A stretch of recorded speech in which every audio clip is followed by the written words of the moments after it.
This webinar is titled Return of the Gods: Ishtar Destroys Her Followers, Societies, and Nations. Some further comments about her destruction of her own followers. Like the Pied Piper of later years, she promises fun, excitement, and happiness, but the entrapment actually does the opposite. It enslaves, it deadens the senses, it brings great calamity and destruction, sometimes quickly, sometimes over time. Let's take, for instance, this survey. More than half of young liberal females have mental health issues. Over 50% registered mental health issues versus 20% in the common population. These are not necessarily LGBTQ people themselves, but would be in the category of people that are all in on supporting all the activism, allies of Ishtar. Quoting from the article, it said this: "Who would have thought that people celebrating human experiments of sexual and physiological mutilation, many of those on children, weren't the most stable and healthy individuals? Could anyone have possibly anticipated that the people who think this is appropriate for children weren't the sanest and most stable?" Another example. A male trans activist fantasizes about getting a uterus transplant so he can get pregnant and get an abortion. The entire transgender ideology is a postmodern war on reality. If we had a sane and functioning medical system, people would be given helpful psychological care. Another example. There's a disturbing pattern. And obviously not all people struggling with gender dysphoria are dangerous or potential murderers, but there is a disturbing pattern that deserves serious attention.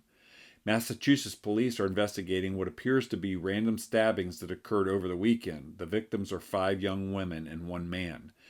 The suspect, Jared Ravizza, reportedly refers to himself as she and has been undergoing a deeply personal journey.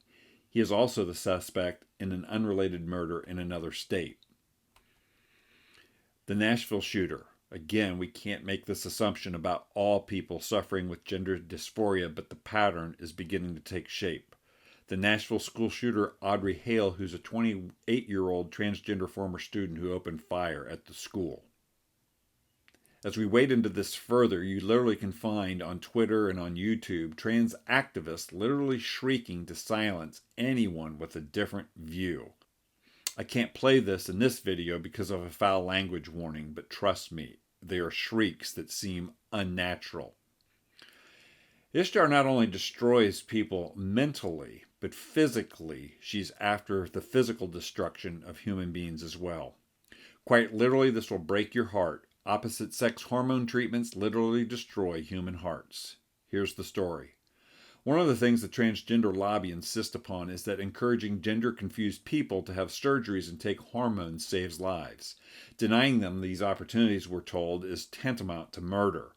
More evidence, though, is piling up that the opposite is true. So-called gender-affirming care is terrible for people's health. The latest evidence is a European study about the soaring rates of heart disease that result when people take hormones that occur naturally in the opposite sex. Contrary to claims by advocates, puberty blockers are not harmless. They damage bone development. Hormones affect all organs, not just sexual organs. They interfere with the brain's development too. Children on puberty blockers may end up being sterile, but they'll also never be able to experience sexual pleasure. The article continues. Men taking female hormones are up to 95% more likely to suffer heart disease, 93% more likely to suffer from cardiovascular disease. Also increase dramatically their risk of getting type 2 diabetes. Women who take male sex hormones lose the benefit of the natural estrogen their bodies produce.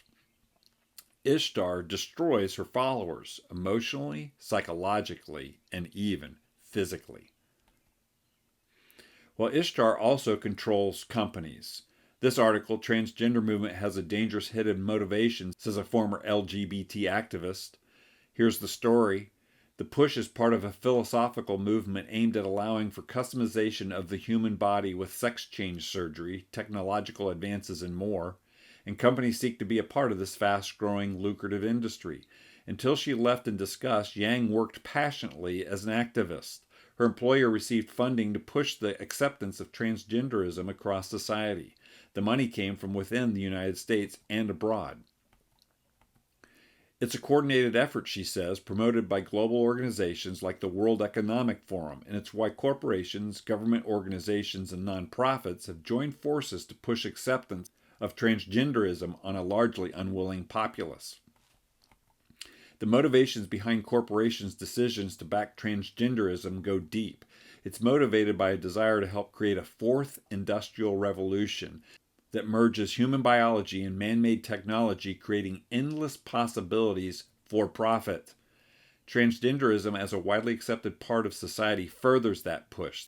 This is where they are planning to take humanity as a whole. The promise is that these companies will succeed in the future comes from a web of organizations, including the WEF, the United Nations, and the Business for Social Responsibility organization. BSR is a business network of more than 300 companies dedicated to social justice causes. Ishtar controls these companies. Ishtar is about destroying human identity. Ishtar destroys societies in another way, too.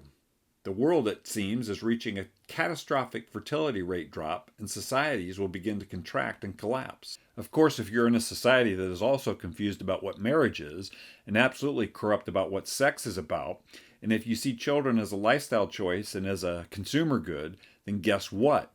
You're going to be a society that's going to look at a demographic cliff, says Albert Mohler.